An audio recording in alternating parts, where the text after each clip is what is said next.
Hello YouTubers, Matt Cochran here, and I have a good one for you out of Netflix. It's called Earthquake Bird.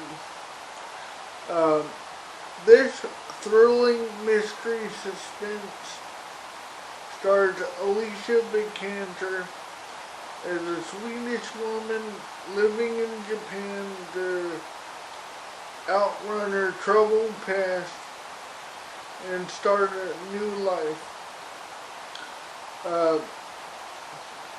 Then she becomes friends with the new arrival in Japan, and at the same time falls in love with a mysterious photographer with some mysterious secrets of his own. Things look up until things take an unexpected turn, and her and a friend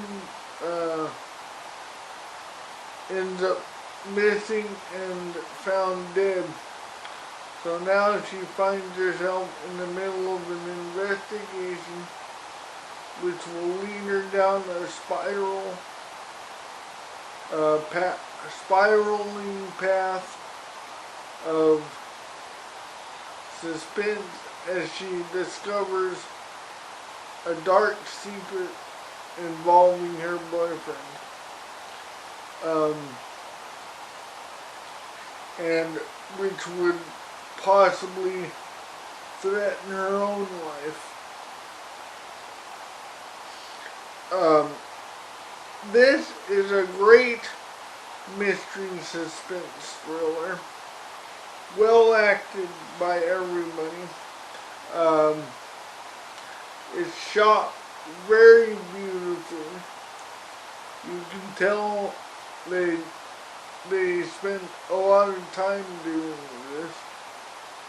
It's just a wonderful piece of cinematography. So you can find it on Netflix. I highly recommend it. 5 out of 5. You must see it. So until my next review, watch those movies, like my videos, and subscribe to my channel. Leave any comments you might have on my comment section. Bye.